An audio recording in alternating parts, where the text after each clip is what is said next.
ਵਾਹਿਗੁਰੂ ਜੀ ਕਾ ਖਾਲਸਾ ਵਾਹਿਗੁਰੂ ਜੀ ਕੀ ਫਤਿਹ। ਸੰਗਤ ਜੀ, ਆਪਾਂ ਗੁਰੂ ਗ੍ਰੰਥ ਸਾਹਿਬ ਜੀ ਦੇ ਉਪਦੇਸ਼ ਦੀ ਵਿਚਾਰ ਅੱਗੇ ਸ਼ੁਰੂ ਕਰਦੇ ਹਾਂ ਜੀ। ਅੱਜ ਆਪਾਂ ਕਰਾਂਗੇ 16ਵੀਂ ਪੌੜੀ ਤੋਂ ਲੈ ਕੇ 20ਵੀਂ ਪੌੜੀ ਤੱਕ। ਇਹ ਗੁਰੂ ਗ੍ਰੰਥ ਸਾਹਿਬ ਜੀ ਦੇ ਅੰਗ 3 ਤੋਂ ਸ਼ੁਰੂ ਹੋ ਕੇ 4 ਤੱਕ ਜਾਂਦੀ ਹੈ ਵਿਚਾਰ ਜੀ। ਸੱਚੇ ਪਾਤਸ਼ਾਹ ਸਿਰ 'ਤੇ ਮਿਹਰਾਂ ਭਰਿਆ ਹੱਥ ਰੱਖ ਕੇ ਵਿਚਾਰ ਕਰਵਾ ਲੈਣ ਜੀ।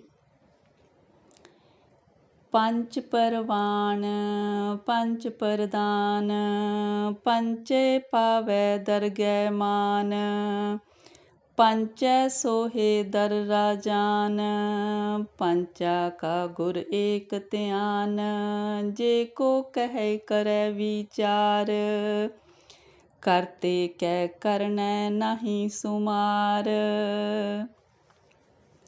ਹਾਂਜੀ, ਗੁਰੂ ਨਾਨਕ ਪਾਤਸ਼ਾਹ ਕਹਿੰਦੇ ਨੇ ਪੰਜ ਪਰਵਾਨ ਪੰਜ ਪ੍ਰਧਾਨ। ਇਹ ਤੋਂ ਪਹਿਲਾਂ ਆਪਾਂ ਬਾਣੀ ਦੇ ਵਿੱਚ ਸੁਣੀਏ ਅਤੇ ਮੰਨਿਆਂ ਦੀਆਂ ਪੌੜੀਆਂ ਦਾ ਵਿਚਾਰ ਕੀਤੀ ਸੀ ਜੀ। ਉਹਦੇ ਹਿਸਾਬ ਨਾਲ ਫਿਰ ਜਿਹੜੇ ਪਰਮਾਤਮਾ ਦੇ ਨਾਮ ਨੂੰ ਸੁਣਦੇ ਨੇ ਅਤੇ ਮੰਨਦੇ ਨੇ ਅਤੇ ਜਿਨ੍ਹਾਂ ਦੀ ਸੁਰਤ ਫਿਰ ਪਰਮਾਤਮਾ ਵਿੱਚ ਲੱਗੀ ਰਹਿੰਦੀ ਆ, ਫਿਰ ਉਹ ਕੌਣ ਬਣ ਜਾਂਦੇ ਨੇ? ਉਹ ਪੰਚ ਬਣ ਜਾਂਦੇ ਨੇ। ਪੰਜ ਪਰਵਾਨ ਪੰਜ ਪ੍ਰਧਾਨ। ਫਿਰ ਜਿਹੜੇ ਇਹ ਪੰਜ ਨੇ, ਇਹ ਦੁਨੀਆ ਦੇ ਵਿੱਚ ਵੀ ਇਹਨਾਂ ਦੀ ਸ਼ੋਭਾ ਹੁੰਦੀ ਆ ਅਤੇ ਇਹਨਾਂ ਨੂੰ ਮਤਲਬ ਇੱਕ ਤਰ੍ਹਾਂ ਦੇ ਆਗੂ ਮੰਨਿਆ ਜਾਂਦਾ। ਫਿਰ ਜਦੋਂ ਇਹ ਪਰਮਾਤਮਾ ਦੀ ਦਰਗਾਹ ਵਿੱਚ ਜਾਂਦੇ ਨੇ, ਪੰਚੇ ਪਾਵੈ ਦਰਗਹਿ ਮਾਨ, ਫਿਰ ਇਹ ਪਰਮਾਤਮਾ ਦੀ ਦਰਗਾਹ ਦੇ ਵਿੱਚ ਵੀ ਇਹਨਾਂ ਪੰਚਾਂ ਨੂੰ ਮਾਣ ਮਿਲਦਾ, ਇੱਜ਼ਤ ਮਿਲਦੀ ਆ, ਕਿਉਂਕਿ ਉਹਨਾਂ ਨੇ ਵਾਹਿਗੁਰੂ ਦਾ ਨਾਮ ਜਪਿਆ। ਪੰਚੈ ਸੋਹੇ ਦਰ ਰਾਜਾਨ, ਕਹਿੰਦੇ ਵੀ ਜਿਹੜੇ ਇਹ ਪੰਚ ਨੇ ਨਾ, ਵੀ ਇਹ ਦਰਗਾਹ ਦੇ ਵਿੱਚ ਇਸ ਤਰ੍ਹਾਂ ਸ਼ੋਭਾ ਇਹਨਾਂ ਦੀ ਹੁੰਦੀ ਹੈ ਜਿਵੇਂ ਰਾਜਿਆਂ ਦੇ ਦਰਬਾਰਾਂ ਵਿੱਚ ਰਾਜਿਆਂ ਦੀ ਹੁੰਦੀ ਆ। ਮਤਲਬ ਇੰਨੀ ਸ਼ੋਭਾ ਹੁੰਦੀ ਆ ਉਹਨਾਂ ਪੰਚਾਂ ਦੀ, ਜਿਨ੍ਹਾਂ ਨੇ ਪਰਮਾਤਮਾ ਦਾ ਨਾਂ ਸੁਣਿਆ, ਮੰਨਿਆ ਅਤੇ ਉਹਨੂੰ ਮੰਨ ਕੇ ਆਪਣੇ ਅੰਦਰ ਪਿਆਰ ਨਾਲ ਟਿਕਾ ਕੇ ਰੱਖਿਆ। ਪੰਚਾਂ ਕਾ ਗੁਰ ਏਕ ਧਿਆਨ, ਜਿਹੜੇ ਪੰਚ ਜਿਨ੍ਹਾਂ ਦੀ ਆਪਾਂ ਗੱਲ ਕਰਦੇ ਹਾਂ ਨਾ, ਉਹ ਜਿਹੜੇ ਜਨ ਨੇ, ਉਹਨਾਂ ਦਾ ਧਿਆਨ ਹਮੇਸ਼ਾ ਇੱਕ ਗੁਰੂ, ਇੱਕ ਅਕਾਲ ਪੁਰਖ ਵਿੱਚ ਲੱਗਿਆ ਰਹਿੰਦਾ। ਜੇ ਕੋ ਕਹਿ ਕਰੈ ਵਿਚਾਰ, ਕਰਤੇ ਕੈ ਕਰਨੈ ਨਾਹੀ ਸੁਮਾਰ। ਕਹਿੰਦੇ ਜੇ ਕੋਈ ਕਹੇ ਕਿ ਮਤਲਬ ਮੈਂ ਵੀ ਪਰਮਾਤਮਾ ਦੇ ਜਿਹੜੀਆਂ ਰਚਨਾ ਹੈਗੀਆਂ ਜਾਂ ਪਰਮਾਤਮਾ ਜੋ ਕੁਛ ਕਰ ਰਿਹਾ ਉਹਦੇ ਬਾਰੇ ਵਿਚਾਰ ਕਰਾਂ। ਜੇ ਕੋ ਕਹਿ ਕਰੈ ਵਿਚਾਰ, ਜੇ ਕੋਈ ਵਿਚਾਰ ਕਰਨੀ ਵੀ ਚਾਹੇ। ਕਰਤੇ ਕੈ ਕਰਨੇ ਨਾਹੀ ਸੁਮਾਰ, ਜਿਹੜਾ ਕਰਤਾ ਕੁਦਰਤ ਦੇ ਵਿੱਚ ਉਹ ਜੋ ਕੁਛ ਵੀ ਕਰ ਰਿਹਾ ਉਹਦੀ ਕੋਈ ਗਿਣਤੀ ਨਹੀਂ ਹੋ ਸਕਦੀ, ਉਹ ਬੇਅੰਤ ਹੋ ਰਿਹਾ।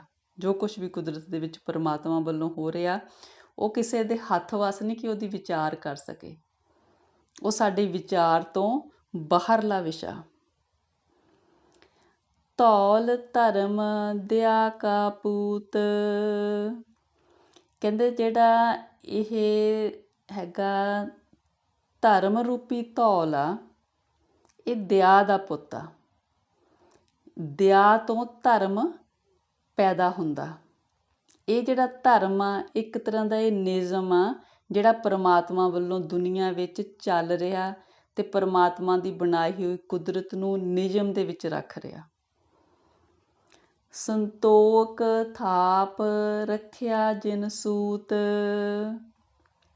ਕਹਿੰਦੇ ਵੀ ਜਿਹੜਾ ਧਰਮ ਆ ਉਹ ਦਿਆ ਦਾ ਪੁੱਤ ਹੈਗਾ ਅਤੇ ਧਰਮ ਦੇ ਅਨੁਸਾਰ ਹੀ ਫਿਰ ਸਾਰੇ ਨਿਯਮ ਦੇ ਅਨੁਸਾਰ ਹੀ ਦੁਨੀਆ ਦਾ ਸਾਰਾ ਕੰਮਕਾਰ ਪਰਮਾਤਮਾ ਵੱਲੋਂ ਚੱਲ ਰਿਹਾ। ਅਤੇ ਇਸ ਧਰਮ ਦੇ ਅਧੀਨ ਹੀ ਜਿਹੜਾ ਸੰਤੋਖ ਆ, ਉਹਦੇ ਸੰਤੋਖ ਦੇ ਸੂਤ ਵਿੱਚ ਦੁਨੀਆ ਨੂੰ ਰੱਖਿਆ ਹੋਇਆ ਪਰੋ ਕੇ ਪਰਮਾਤਮਾ ਨੇ। ਜੇ ਕੋ ਬੂਝੈ ਹੋਵੈ ਸਚਿਆਰ, ਧਵਲੇ ਉੱਪਰ ਕੀਤਾ ਪਾਰ, ਧਰਤੀ ਹੋਰ ਪਰੈ ਹੋਰ ਹੋਰ, ਤਿਸ ਤੇ ਭਾਰ ਤਲੈ ਕਵਣ ਜੋਰ। ਕਹਿੰਦੇ ਵੀ ਜਿਸ ਤਰ੍ਹਾਂ ਆਮ ਦੁਨੀਆ 'ਚ ਪ੍ਰਚਲਿਤ ਗੱਲ ਆ ਨਾ, ਉਸ ਟਾਈਮ ਸ਼ਾਇਦ ਕਹਿੰਦੇ ਹੋਣਗੇ ਕਿ ਜਿਹੜੀ ਧਰਤੀ ਆ ਇਹ ਬਲਦ ਦੇ ਸਿੰਗਾਂ 'ਤੇ ਖੜੀ ਆ। ਕਹਿੰਦੇ ਇੱਦਾਂ ਦੀ ਕੋਈ ਗੱਲ ਨਹੀਂ ਗੀ। ਜੇ ਕਹਿੰਦੇ ਆਪਾਂ ਮੰਨੋ, ਇਹ ਮੰਨ ਵੀ ਲਈਏ ਵੀ ਇਹ ਗੱਲ ਠੀਕ ਆ, ਕਹਿੰਦੇ ਫਿਰ ਕਿੱਦਾਂ ਹੋਊਗਾ ਵੀ ਧਰਤੀ ਬਲਦ ਦੇ ਉੱਪਰ ਖੜੀ ਆ, ਉਦੋਂ ਉੱਪਰ ਕਿਉਂਕਿ ਧਰਤੀਆਂ ਤੋਂ ਤਾਂ ਹੇਠਾਂ ਹਨ, ਲੱਖ ਪਾਤਾਲਾਂ ਪਾਤਾਲ, ਲੱਖ ਆਗਾਸ ਆਗਾਸ। ਕਹਿੰਦੇ ਫਿਰ ਇੱਕ ਬਲਦ ਆ, ਉਹਦੇ ਉੱਪਰ ਧਰਤੀ ਖੜੀ ਆ, ਇਹਦਾ ਮਤਲਬ ਇੱਕ ਹੋਰ ਬਲਦ ਆ, ਫਿਰ ਉਹਦੇ ਉੱਪਰ ਧਰਤੀ ਖੜੀ ਆ, ਇੱਕ ਹੋਰ। ਫਿਰ ਕਹਿੰਦੇ ਜਿਹੜਾ ਸਾਰਿਆਂ ਤੋਂ ਹੇਠਾਂ ਬਲਦ ਆ, ਉਹਦੇ ਉੱਪਰ ਕਿੰਨੀਆਂ ਕੁ ਧਰਤੀਆਂ ਦਾ ਭਾਰ ਹੋਊਗਾ। ਵੀ ਇਹ ਸੰਭਵ ਨਹੀਂ ਹੈਗਾ, ਇੱਦਾਂ ਦੀ ਕੋਈ ਗੱਲ ਨਹੀਂ ਹੈਗੀ। ਜੋ ਪਰਮਾਤਮਾ ਨੇ ਧਰਤੀ ਆਕਾਸ਼ ਟਿਕਾਏ ਹੋਏ ਨੇ, ਪਰਮਾਤਮਾ ਨੇ ਆਪਣੇ ਬਲ ਦੇ ਨਾਲ ਟਿਕਾਏ ਹੋਏ ਨੇ। ਉਹ ਮਤਲਬ ਕੋਈ ਇੱਦਾਂ ਦਾ ਬਲਦ ਨਹੀਂ ਜਿਹਦੇ ਸਿੰਗਾਂ ਦੇ ਉੱਪਰ ਧਰਤੀ ਖੜੀ ਆ। ਇਹ ਜਿਹੜਾ ਹੈਗਾ, ਜਿਹਨੂੰ ਕਹਿੰਦੇ ਨੇ ਧੌਲ ਧਰਮ ਦਿਆ ਕਾ ਪੂਤ, ਇਹ ਮਤਲਬ ਧਰਮ ਕਹਿੰਦੇ ਨੇ। ਧਰਮ ਕਹਿੰਦੇ ਨੇ ਇੱਕ ਨਿਯਮ ਜੋ ਪਰਮਾਤਮਾ ਦਾ ਚੱਲ ਰਿਹਾ, ਜਿਹਦੇ ਹਿਸਾਬ ਨਾਲ ਪਰਮਾਤਮਾ ਦੀ ਕੁਦਰਤ ਚੱਲ ਰਹੀ ਆ। ਉਸ ਤਰ੍ਹਾਂ ਕੋਈ ਬਲਦ ਨਹੀਂ ਹੈਗਾ ਜਿਹਦੇ ਉੱਪਰ ਧਰਤੀ ਖੜੀ ਆ।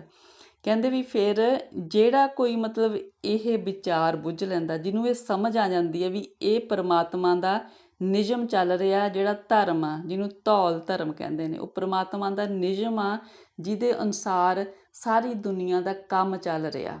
ਜਿਵੇਂ ਉੱਧਰੋਂ ਰਾਤ ਹੁੰਦੀ ਆ, ਦਿਨ ਚੜ੍ਹਦਾ, ਸਮੁੰਦਰ ਚੱਲਦੇ ਨੇ, ਹਵਾਵਾਂ ਚੱਲ, ਸਭ ਕੁਛ ਜੋ ਵੀ ਦੁਨੀਆ 'ਚ ਹੋ ਰਿਹਾ, ਇਹ ਜੋ ਹੋ ਰਿਹਾ, ਇਹ ਪਰਮਾਤਮਾ ਦੇ ਧਰਮ ਰੂਪੀ ਨਿਯਮ ਦੇ ਅਨੁਸਾਰ ਹੋ ਰਿਹਾ।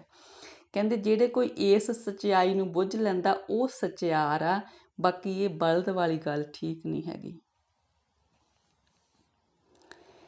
ਜੀ ਜਾਤ ਰੰਗਾਂ ਕੇ ਨਾਵ, ਸਭਨਾ ਲਿਖਿਆ ਬੁੜੀ ਕਲਾਮ। ਕਹਿੰਦੇ ਦੁਨੀਆ ਦੇ ਵਿੱਚ ਬਹੁਤ ਤਰ੍ਹਾਂ ਦੇ ਜੀਵ ਨੇ, ਹੈ ਨਾ, ਜੇ ਬਹੁਤ ਰੰਗਾਂ ਦੇ ਜੀਵ ਨੇ, ਅਲੱਗ-ਅਲੱਗ ਉਹਨਾਂ ਦੇ ਨਾਮ ਨੇ, ਪਰ ਜਿਹੜੇ ਵੀ ਸਾਰੇ ਹੈਗੇ ਨੇ, ਜਿੰਨੀ ਵੀ ਰਚਨਾ ਹੈ ਪਰਮਾਤਮਾ ਦੀ, ਸਭਨਾ ਲਿਖਿਆ ਬੁੜੀ ਕਲਾਮ। ਕਹਿੰਦੇ ਵੀ ਇਹਨਾਂ ਸਾਰਿਆਂ ਦੇ ਉੱਪਰ ਕਰਮਾਂ ਦਾ ਲੇਖਾ ਲਿਖਿਆ ਹੋਇਆ, ਇੱਕ ਲੇਖ ਲਿਖਿਆ ਹੋਇਆ, ਜਿਹਦੇ ਹਿਸਾਬ ਨਾਲ ਇਹ ਸਾਰੀ ਦੁਨੀਆ ਆਉਂਦੀ ਜਾਂਦੀ ਹੈ ਅਤੇ ਕਰਮ ਕਰਦੀ ਆ। ਇਹ ਲੇਖਾ ਲਿਖ ਜਾਣੈ ਕੋਏ, ਲੇਖਾ ਲਿਖਿਆ ਕੇਤਾ ਹੋਏ। ਕਹਿੰਦੇ ਵੀ ਇਹਨਾਂ ਸਾਰੀਆਂ ਚੀਜ਼ਾਂ ਬਾਰੇ ਕਿ ਦੁਨੀਆ ਦੇ ਵਿੱਚ ਕਿੰਨੇ ਕੁ ਲੋਕ ਨੇ, ਕਿੰਨੇ ਕੁ ਰੰਗਾਂ ਦੇ ਲੋਕ ਨੇ, ਕਿੰਨੇ ਕੁ ਜਾਤਾਂ ਦੇ ਲੋਕ ਨੇ, ਵੀ ਕਿੰਨਾ ਕੁਛ ਹੈ ਦੁਨੀਆ ਦੇ ਵਿੱਚ, ਹੈ ਨਾ। ਇਹ ਲੇਖਾ ਲਿਖ ਜਾਣੈ ਕੋਈ, ਕਹਿੰਦੇ ਇਹਦਾ ਕੋਈ ਲੇਖਾ ਲਿਖ ਨਹੀਂ ਸਕਦਾ, ਹੈ ਨਾ। ਲੇਖਾ ਲਿਖਿਆ ਕੇਤਾ ਹੋਏ, ਕਹਿੰਦੇ ਵੀ ਜੇ ਕੋਈ ਲਿਖ ਵੀ ਲਵੇ, ਉਹ ਲੇਖਾ ਪੂਰਾ ਨਹੀਂ ਹੈਗਾ। ਅੱਬਲ ਤੇ ਲਿਖ ਹੀ ਨਹੀਂ ਸਕਦਾ ਕੋਈ। ਜੇ ਕੋਈ ਲਿਖਣ ਦੀ ਕੋਸ਼ਿਸ਼ ਵੀ ਕਰਦਾ, ਉਹ ਪੂਰਾ ਨਹੀਂ ਹੈਗਾ ਲੇਖਾ। ਕੇਤਾ ਤਾਣ ਸਵਾਲਿਓ ਰੂਪ, ਪਰਮਾਤਮਾ ਨੇ ਦੁਨੀਆ ਦੇ ਵਿੱਚ ਕਿੰਨਾ ਬਲ, ਹੈ ਨਾ, ਕਿੰਨੇ ਦੁਨੀਆ ਹੈਗੀ ਜਿਹੜੀ ਮਤਲਬ ਲੋਕ ਨੇ ਜਿਹਨਾਂ 'ਚ ਬਲ ਕਿੰਨਾ ਹੈਗਾ, ਹੈ ਨਾ, ਕਿੰਨੀ ਤਰ੍ਹਾਂ ਦੇ ਰੂਪ ਸੁੰਦਰ ਬਣਾਏ ਨੇ ਪਰਮਾਤਮਾ ਨੇ, ਇਹ ਸਾਰਾ ਕੁਛ ਲੇਖਾ, ਹੈ ਨਾ। ਕੇਤੀ ਦਾਤ ਜਾਣੇ ਕੌਣ ਕੂਤ, ਪਰਮਾਤਮਾ ਦੀਆਂ ਕਿੰਨੀਆਂ ਕੁ ਦਾਤਾਂ ਨੇ, ਅਤੇ ਇਹ ਕਿਸੇ ਵੀ ਚੀਜ਼ ਦਾ ਕਹਿੰਦੇ ਵੀ ਜਿਹੜਾ ਹੈਗਾ ਲੇਖਾ, ਵੀ ਇਹਦੇ ਬਾਰੇ ਕੋਈ ਦੱਸ ਨਹੀਂ ਸਕਦਾ, ਕੋਈ ਇਹਦਾ ਲੇਖਾ ਕਰ ਨਹੀਂ ਸਕਦਾ ਵੀ ਕੁਦਰਤ ਦੇ ਵਿੱਚ ਕੀ ਕੁਛ ਹੈਗਾ, ਹੈ ਨਾ। ਕੀਤਾ ਪਸਾਓ ਏਕੋ ਕਵਾਓ, ਤਿਸਤੇ ਹੋਏ ਲੱਖ ਦਰਿਆਓ।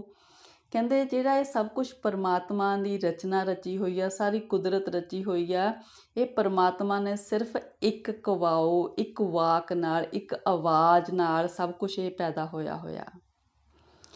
ਇਹ ਚੀਜ਼ ਹਜ਼ਰਤ ਮੁਹੰਮਦ ਸਾਹਿਬ ਦੇ ਸ਼ਾਇਦ ਕਹਿਣ 'ਤੇ ਲਿਖੀ ਗਈ ਹੈ, ਮਤਲਬ ਕੁਰਾਨ ਸ਼ਰੀਫ ਦੇ ਵਿੱਚ ਵੀ ਇਹ ਹੈਗੀ ਆ। ਉਹ ਮਤਲਬ ਇਸ ਗੱਲ ਨਾਲ ਸਹਿਮਤ ਕਰਦੇ ਨੇ, ਜਿਸ ਤਰ੍ਹਾਂ ਆਪਣੇ ਗੁਰੂ ਨਾਨਕ ਪਾਤਸ਼ਾਹ ਨੇ ਆਪਾਂ ਨੂੰ ਦੱਸਿਆ ਨਾ ਕਿ ਕੀਤਾ ਪਸਾਓ ਏਕੋ ਕਵਾਓ, ਉਹਨਾਂ ਦੇ ਵਿੱਚ ਵੀ ਇਹ ਗੱਲ ਹੈਗੀ ਆ ਕਿ ਉਹਨਾਂ ਦੇ ਵਿੱਚ ਇੱਦਾਂ ਵੀ ਹੈਗਾ।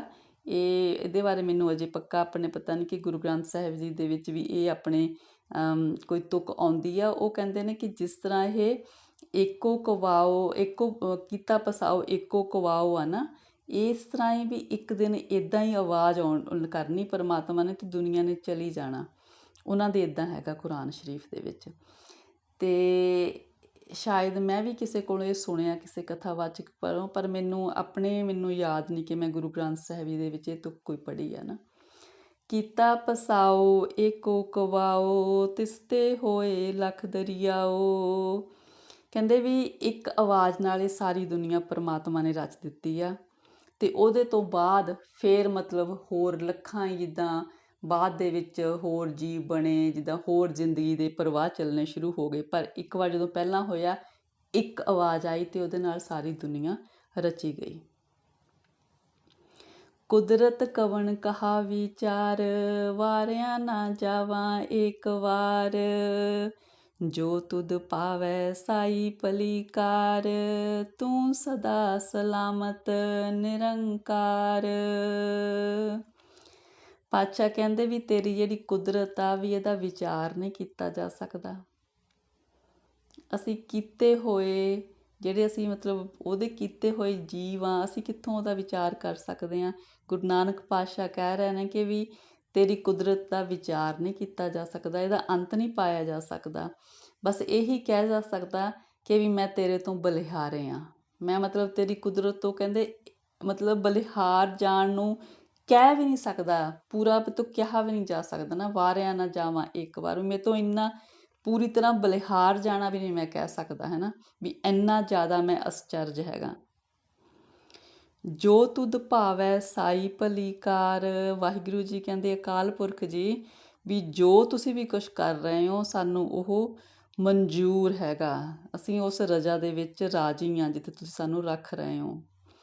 ਤੂੰ ਸਦਾ ਸਲਾਮਤ ਨਿਰੰਕਾਰ। ਅਕਾਲ ਪੁਰਖ ਤੂੰ ਸਦਾ ਸਲਾਮਤ ਰਹਿਣ ਵਾਲਾ ਹੈ, ਸਦਾ ਸਲਾਮਤ ਹੈ ਨਿਰੰਕਾਰ। ਅਸੰਖ ਜਪ ਅਸੰਖ ਭਉ। ਕਹਿੰਦੇ ਅਸੰਖ ਹੀ ਲੋਕ ਨੇ ਜਿਹੜੇ ਤੇਰਾ ਜਪ ਕਰ ਰਹੇ ਨੇ, ਅਸੰਖ ਹੀ ਲੋਕ ਨੇ ਜਿਹੜੇ ਤੈਨੂੰ ਪ੍ਰੇਮ ਕਰ ਰਹੇ ਨੇ। ਅਸੰਖ ਪੂਜਾ ਅਸੰਖ ਤਪ ਤਾਓ। ਅਸੰਖ ਹੀ ਲੋਕ ਨੇ ਜਿਹੜੇ ਤੇਰੀ ਪੂਜਾ ਕਰ ਰਹੇ ਨੇ, ਤਪ ਕਰ ਰਹੇ ਨੇ। ਅਸੰਖ ਗ੍ਰੰਥ ਮੁੱਖ ਵੇਦ ਪਾਠ। ਕਹਿੰਦੇ ਅਸੰਖ ਹੀ ਲੋਕ ਨੇ ਜਿਹੜੇ ਮੂੰਹ ਦੇ ਨਾਲ ਵੇਦਾਂ ਦਾ, ਗ੍ਰੰਥਾਂ ਦਾ ਪਾਠ ਕਰ ਰਹੇ ਨੇ। ਅਸੰਖ ਜੋਗ ਮਨ ਰਹੇ ਉਦਾਸ। ਕਹਿੰਦੇ ਅਸੰਖ ਜੋਗੀ ਨੇ, ਅਸੰਖ ਦਾ ਮਤਲਬ ਹੁੰਦਾ ਵੀ ਅਨੇਕਾਂ, ਵੀ ਜਿਹਨਾਂ ਦੀ ਗਿਣਤੀ ਨਹੀਂ ਹੈਗੀ, ਵੀ ਉਹ ਜੋਗੀ ਨੇ ਜਿਹੜੇ ਮਤਲਬ ਮਾਇਆ ਤੋਂ ਉਪਰਾਮ ਹੋਏ ਨੇ। ਅਸੰਖ ਭਗਤ ਗੁਣ ਗਿਆਨ ਵਿਚਾਰ। ਕਹਿੰਦੇ ਅਸੰਖ ਹੀ ਭਗਤ ਨੇ ਜਿਹੜੇ ਤੇਰੇ ਗੁਣਾਂ ਦੇ ਵਿਚਾਰ ਕਰ ਰਹੇ ਨੇ, ਤੇਰੇ ਗਿਆਨ ਦੀ ਵਿਚਾਰ ਕਰ ਰਹੇ ਨੇ। ਅਸੰਖ ਸਤੀ ਅਸੰਖ ਦਾਤਾਰ।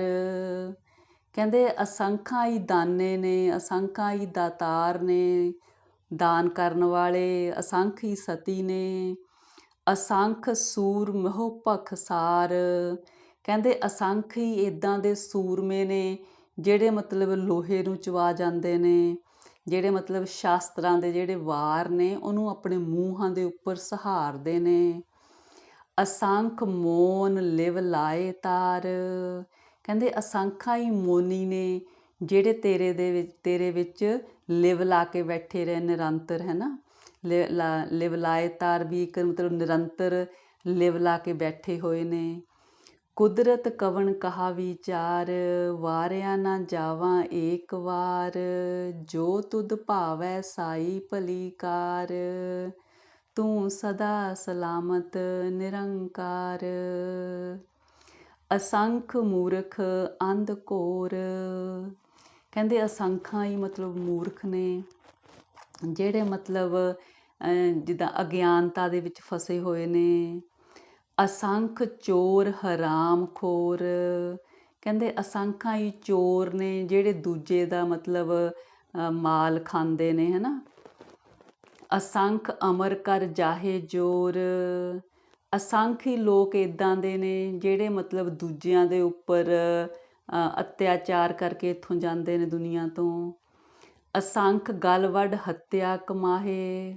ਅਸੰਖ ਹੀ ਇੱਦਾਂ ਦੇ ਨੇ ਜਿਹੜੇ ਮਤਲਬ ਖੂਨ ਕਰਦੇ ਨੇ, ਹੈ ਨਾ। ਅਸੰਖ ਪਾਪੀ ਪਾਪ ਕਰ ਜਾਹੇ।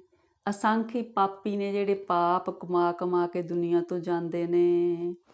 ਅਸੰਖ ਕੂੜਿਆਰ ਕੂੜੇ ਫਿਰਾਏ। ਅਸੰਖ ਹੀ ਲੋਕ ਇੱਦਾਂ ਦੇ ਨੇ ਜਿਹੜੇ ਮਤਲਬ ਝੂਠ ਦਾ ਸਹਾਰਾ ਲੈਂਦੇ ਨੇ, ਝੂਠ ਵਿੱਚ ਹੀ ਜ਼ਿੰਦਗੀ ਆਪਣੀ ਜੀਂਦੇ ਨੇ। ਅਸੰਖ ਮਲੇਸ਼ ਮਲ ਭਖ ਖਾਹੇ। ਕਹਿੰਦੇ ਅਸੰਖ ਹੀ ਮਤਲਬ ਲੋਕ ਇੱਦਾਂ ਦੇ ਨੇ ਜਿਨ੍ਹਾਂ ਦੀ ਗਿਣਤੀ ਨਹੀਂ ਗੀ, ਜਿਨ੍ਹਾਂ ਦੀ ਜਿਹੜੀ ਮੱਤ ਹੈਗੀ ਆ ਉਹ ਬਹੁਤੀ ਸਾਫ਼ ਨਹੀਂ ਹੈਗੀ ਹੈ ਨਾ, ਮਲੀਨ ਬੁੱਧੀ ਵਾਲੇ ਨੇ, ਅਤੇ ਇੱਦਾਂ ਦੀਆਂ ਚੀਜ਼ਾਂ ਅਖਾਜ ਚੀਜ਼ਾਂ ਖਾਂਦੇ ਨੇ ਜਿਹੜੀਆਂ ਖਾਣ ਵਾਲੀਆਂ ਨਹੀਂ ਹੈਗੀਆਂ। ਅਸੰਖ ਨਿੰਦਕ ਸਿਰ ਕਰੈ ਭਾਰ, ਅਣਗਿਣਤ ਹੀ ਲੋਕ ਇੱਦਾਂ ਦੇ ਨੇ ਜਿਹੜੇ ਵੀ ਦੂਜਿਆਂ ਦੀ ਨਿੰਦਾ ਚੁਗਲੀ ਦਾ ਭਾਰ ਹੈ ਨਾ ਆਪਣੇ ਸਿਰ 'ਤੇ ਚੁੱਕਦੇ ਨੇ। ਨਾਨਕ ਨੀਚ ਕਹੇ ਵਿਚਾਰ, ਵਾਰਿਆ ਨਾ ਜਾਵਾਂ ਏਕ ਵਾਰ, ਜੋ ਤੁਧ ਭਾਵੈ ਸਾਈ ਭਲੀ ਕਾਰ, ਤੂੰ ਸਦਾ ਸਲਾਮਤ ਨਿਰੰਕਾਰ। ਹਾਂਜੀ, ਆਪਾਂ ਨੇ ਪਹਿਲੀ ਪੌੜੀ ਦੇ ਵਿੱਚ ਇਹਨਾਂ 4 ਤੁਕਾਂ ਦਾ ਅਰਥ ਕਰ ਲਿਆ ਨਾ। ਅਸੰਖ ਨਾਵ ਅਸੰਖ ਥਾਵ, ਕਹਿੰਦੇ ਅਸੰਖ ਹੀ ਨਾਵ ਨੇ ਹੈ ਨਾ, ਅਸੰਖ ਹੀ ਦੁਨੀਆ 'ਚ ਇੱਦਾਂ ਦੇ ਜੀ ਨੇ, ਅਸੰਖ ਹੀ ਨਾਵਾਂ ਵਾਲੇ ਜਿਨ੍ਹਾਂ ਦੇ ਨਾਮ ਨੇ, ਇਹ ਅਸੰਖਾਂ ਹੀ ਦੁਨੀਆ ਇੱਦਾਂ ਦੀ, ਅਸੰਖ ਨਾਵਾਂ ਵਾਲੀ ਦੁਨੀਆ। ਅਸੰਖ ਥਾਵ, ਅਸੰਖਾਂ ਹੀ ਥਾਵਾਂ ਨੇ ਹੈ ਨਾ, ਵੀ ਸਾਡੀ ਗਿਣਤੀ ਵਿੱਚ ਨਹੀਂ ਆ ਸਕਦਾ ਹੈ ਨਾ, ਵੀ ਇੰਨਾ ਕੁਛ ਹੈ, ਇੰਨੀਆਂ ਥਾਵਾਂ ਨੇ ਅਤੇ ਇੰਨੀ ਦੁਨੀਆ ਹੈ ਨਾ, ਇੰਨਾ ਕੁਛ ਹੈਗਾ ਮਤਲਬ ਜਿਹੜੇ ਵੀ ਜੀਵ ਜੰਤੂ ਹੈਗੇ ਨੇ ਵਾਹਿਗੁਰੂ ਦੇ ਪੈਦਾ ਕੀਤੇ। ਅਗੰਮ ਅਗੰਮ ਅਸੰਖ ਲੋ, ਕਹਿੰਦੇ ਸਾਡੀ ਮਤਲਬ ਸਮਝ ਤੋਂ ਬਾਹਰ ਨੇ ਇੰਨੇ ਤਰ੍ਹਾਂ ਦੇ ਮਤਲਬ ਇੱਥੇ ਜਿਹੜੇ ਹੈਗੇ ਨੇ ਲੋ ਹੁੰਦੇ ਨੇ, ਜਿੱਦਾਂ ਵੀ ਮੰਡਲ ਜਿੱਥੇ ਵਾਸਾ ਹੈ ਨਾ ਦੁਨੀਆ ਦਾ, ਜੀਵ ਜੰਤੂਆਂ ਦਾ, ਜਿਹੜੀ ਚੀਜ਼ ਸਾਹ ਲੈ ਰਹੀ ਆ ਵੀ ਜਿਹੜੀ ਉਹ ਵਸੀ ਹੋਈ ਆ, ਉਹ ਅਣਗਿਣਤ ਨੇ, ਸਾਡੀ ਸਮਝ ਤੋਂ ਬਾਹਰ ਆ ਕੇ ਵੀ ਕਿੰਨਾ ਕੁਛ ਹੈਗਾ। ਅਸੰਖ ਕਹੇ ਸਿਰ ਭਾਰ ਹੋਏ, ਕਹਿੰਦੇ ਵੀ ਜੇ ਅਸੀਂ ਅਸੰਖ ਵੀ ਕਹਿੰਦੇ ਆ, ਤੇਰੀ ਕੁਦਰਤ ਦੇ ਵਿੱਚ ਵੀ ਇੰਨੇ ਅਸੰਖ ਨਾਵ ਨੇ, ਅਸੰਖ ਥਾਵ ਨੇ, ਕਹਿੰਦੇ ਇਹ ਕਿਹਾ ਵੀ ਸਾਨੂੰ ਭਾਰ ਚੜ੍ਹਦਾ ਕਿਉਂ? ਕਹਿੰਦੇ ਅਸੰਖ ਵੀ ਜਿਹੜਾ ਅੱਖਰ ਆ ਉਹਦੇ ਲਈ ਛੋਟਾ, ਵੀ ਮਤਲਬ ਸਾਡੀ ਸਮਝ ਤੋਂ ਬਾਹਰ ਦੀ ਗੱਲ ਆ ਵੀ ਦੁਨੀਆ ਵਿੱਚ ਕੀ ਕੁਛ ਹੈਗਾ ਪਰਮਾਤਮਾ ਨੇ ਬਣਾਇਆ ਹੋਇਆ, ਪੈਦਾ ਕੀਤਾ ਹੋਇਆ। ਜੇ ਉਹਨੂੰ ਅਸੀਂ ਅਸੰਖ ਵੀ ਕਹਿੰਦੇ ਤਾਂ ਵੀ ਸਾਨੂੰ ਭਾਰ ਆ, ਕਿਉਂਕਿ ਅਸੰਖ ਅੱਖਰ ਵੀ ਉਹਦੇ ਲਈ ਛੋਟਾ। ਅੱਖਰੀ ਨਾਮ ਅੱਖਰੀ ਸਲਾਹਾ, ਫਿਰ ਕਹਿੰਦੇ ਵੀ ਜਿੱਦਾਂ ਕੁਛ ਵੀ ਹੈਗਾ ਹੈ ਨਾ, ਜਿਵੇਂ ਪਰਮਾਤਮਾ ਦਾ ਨਾਂ ਹੈਗਾ ਵੀ ਉਹਦਾ ਨਾਮ ਵੀ ਆਪਾਂ ਅੱਖਰਾਂ ਦੇ ਵਿੱਚ ਹੀ ਜਪ ਸਕਦੇ ਹਾਂ, ਉਹਦੀ ਜਿਹੜੀ ਹੈਗੀ ਆ ਸਿਫਤ ਸਲਾਹ ਵੀ ਆਪਾਂ ਅੱਖਰਾਂ 'ਚ ਹੀ ਕਰ ਸਕਦੇ ਹਾਂ, ਉਹਦੀ ਕੁਦਰਤ ਦੀ ਜੇ ਗੱਲ ਕਰਨੀ ਉਹ ਵੀ ਅੱਖਰਾਂ 'ਚ ਹੀ ਕਰ ਸਕਦੇ ਹਾਂ ਹੈ ਨਾ। ਅੱਖਰੀ ਗਿਆਨ ਗੀਤ ਗੁਣ ਗਾਹਾ, ਕਹਿੰਦੇ ਵੀ ਤੇਰਾ ਜਿਹੜਾ ਗਿਆਨ ਆ ਉਹ ਵੀ ਅਸੀਂ ਅੱਖਰਾਂ ਨਾਲ ਹੀ ਉਹਦੇ ਬਾਰੇ ਗੱਲਬਾਤ ਕਰ ਸਕਦੇ ਹਾਂ। ਤੇਰੇ ਗੀਤ ਵੀ ਗਾਉਣੇ ਨੇ ਉਹ ਵੀ ਅੱਖਰਾਂ ਦੇ ਹਿਸਾਬ ਨਾਲ ਅਸੀਂ ਅੱਖਰਾਂ 'ਚ ਲਿਖ ਕੇ ਹੈ ਨਾ, ਅੱਖਰਾਂ 'ਚ ਬੋਲ ਕੇ ਅਸੀਂ ਉਹ ਕਰ ਸਕਦੇ ਹਾਂ। ਅੱਖਰੀ ਲਿਖਣ ਬੋਲਣ ਬਾਣ, ਕਹਿੰਦੇ ਜੋ ਕੁਛ ਵੀ ਦੁਨੀਆ 'ਚ ਹੈ ਨਾ ਲਿਖਣ ਦਾ ਹੋ ਰਿਹਾ, ਬੋਲਣ ਦਾ ਹੋ ਰਿਹਾ, ਉਹ ਅੱਖਰਾਂ ਦੇ ਰਾਹੀਂ ਹੀ ਹੋ ਰਿਹਾ। ਅੱਖਰਾਂ ਸਿਰ ਸੰਜੋਗ ਵਖਾਣ, ਕਹਿੰਦੇ ਵੀ ਜਿਹੜੇ ਅੱਖਰ ਨੇ ਇਹਨਾਂ ਦੇ ਰਾਹੀਂ ਹੀ ਪਰਮਾਤਮਾ ਨੇ ਸਾਡੇ ਸੰਜੋਗ ਲਿਖੇ ਨੇ, ਸਾਡੇ ਲੇਖ ਲਿਖੇ ਨੇ। ਜਿਨ ਇਹ ਲਿਖੇ ਤਿਸ ਸਿਰ ਨਾਹੀਂ, ਕਹਿੰਦੇ ਵੀ ਜਿਹੜੇ ਇਹ ਲੇਖ ਲਿਖੇ ਹੋਏ ਨੇ ਵੀ ਜਿਹਨੇ ਲਿਖੇ ਨੇ ਪਰ ਉਹਦੇ ਸਿਰ 'ਤੇ ਕੋਈ ਲੇਖ ਨਹੀਂ ਗਾ, ਕਿਉਂਕਿ ਉਹ ਸਭ ਤੋਂ ਉੱਪਰ ਆ। ਉਹਨੇ ਤਾਂ ਸਾਡੇ ਸਿਰ ਦੇ ਉੱਪਰ ਲੇਖ ਲਿਖ ਦਿੱਤੇ, ਪਰ ਉਹਦੇ ਉੱਪਰ ਲਿਖਣ ਵਾਲਾ ਕੋਈ ਨਹੀਂ ਹੈਗਾ। ਜਿਵ ਫੁਰਮਾਏ ਤਿਵ ਤਿਵ ਪਾਹੇ, ਕਹਿੰਦੇ ਵੀ ਜਿਵੇਂ ਜਿਵੇਂ ਪਰਮਾਤਮਾ ਨੇ ਸਾਡੇ ਸਿਰ ਦੇ ਲੇਖ ਲਿਖੇ ਨੇ ਅਸੀਂ ਉਸ ਹਿਸਾਬ ਨਾਲ ਹੀ ਆਪਣੀ ਜ਼ਿੰਦਗੀ ਬਿਤਾ ਰਹੇ ਹਾਂ। ਜੇਤਾ ਕੀਤਾ ਤੇਤਾ ਨਾਉ, ਕਹਿੰਦੇ ਵੀ ਜਿਹੜਾ ਵੀ ਸਾਰਾ ਕੁਛ ਪਰਮਾਤਮਾ ਨੇ ਦੁਨੀਆ ਦੇ ਵਿੱਚ ਕੀਤਾ ਹੈਗਾ ਉਹ ਉਹਦੇ ਨਾਂ ਦਾ ਹੀ ਸਰੂਪ ਆ, ਪਰਮਾਤਮਾ ਦੇ ਨਾਂ ਦਾ ਹੀ ਸਰੂਪ ਆ, ਆਪਣੇ ਨਾਂ ਤੋਂ ਹੀ ਉਹਨੇ ਪਸਾਰਾ ਕੀਤਾ। ਗੁਰਬਾਣੀ ਵਿੱਚ ਇਸ ਤੁਕ ਨੂੰ ਖੋਲ੍ਹਣ ਦੇ ਲਈ ਇੱਕ ਹੋਰ ਤੁਕ ਆਪਾਂ ਲੈਂਦੇ ਹਾਂ। ਉਹ ਤੁਕ ਕਹਿੰਦੀ ਆ, ਇਹ ਵਿਸ ਸੰਸਾਰ ਤੁਮ ਦੇਖਦੇ, ਇਹ ਹਰ ਕਾ ਰੂਪ ਹੈ, ਹਰ ਰੂਪ ਨਦਰੀ ਆਇਆ। ਵੀ ਜਿਹੜਾ ਇਹ ਸਾਰਾ ਦੁਨੀਆ ਦਾ ਖਲਾਰਾ ਹੈਗਾ, ਪਸਾਰਾ ਹੈਗਾ, ਇਹ ਉਹਦੇ ਨਾਂ ਤੋਂ ਹੀ ਹੋਇਆ। ਸਭ ਕੁਛ ਉਹ ਪਰਮਾਤਮਾ ਦਾ ਰੂਪ ਹੀ ਹੈ। ਵਿਣ ਨਾਵੇ ਨਾਹੀ ਕੋ ਥਾਓ, ਪਰਮਾਤਮਾ ਦੇ ਨਾਂ ਤੋਂ ਬਿਨਾਂ ਕੋਈ ਵੀ ਜਗ੍ਹਾ ਨਹੀਂ ਹੈ, ਜਿੱਥੇ ਵੀ ਹੈ ਪਰਮਾਤਮਾ ਦੇ ਨਾਂ ਦਾ ਸਰੂਪ ਹੈ, ਪਸਾਰਾ ਹੈ। ਕੁਦਰਤ ਕਵਣ ਕਹਾ ਵਿਚਾਰ, ਵਾਰਿਆ ਨਾ ਜਾਵਾਂ ਏਕ ਵਾਰ। ਜੋ ਤੁਧ ਭਾਵੈ ਸਾਈ ਭਲੀ ਕਾਰ, ਤੂੰ ਸਦਾ ਸਲਾਮਤ ਨਿਰੰਕਾਰ। ਭਰੀਐ ਹੱਥ ਪੈਰ ਤਨ ਦੇਹ, ਪਾਣੀ ਧੋਤੈ ਉਤਰਸ ਖੇਹ। ਕਹਿੰਦੇ ਵੀ ਜੇ ਸਾਡੇ ਸਰੀਰ ਨੂੰ, ਹੱਥਾਂ ਪੈਰਾਂ ਨੂੰ ਮਿੱਟੀ ਲੱਗ ਜਾਏ ਹੈ ਨਾ, ਤਾਂ ਫਿਰ ਉਹ ਪਾਣੀ ਦੇ ਨਾਲ ਉਤਰ ਜਾਂਦੀ ਆ। ਮੂਤ ਪਲੀਤੀ ਕੱਪੜ ਹੋਏ, ਦੇ ਸਾਬੁਣ ਲਈਐ ਉਹ ਧੋਏ। ਫਿਰ ਕਹਿੰਦੇ ਜੇ ਸਾਡੇ ਕੱਪੜਿਆਂ 'ਤੇ ਮੂਤਰ ਗੰਦਗੀ ਵਗੈਰਾ ਲੱਗ ਜਾਏ ਤਾਂ ਫਿਰ ਉਹ ਸਾਬਣ ਲੈ ਕੇ ਧੋ ਲਈਦੀ ਆ।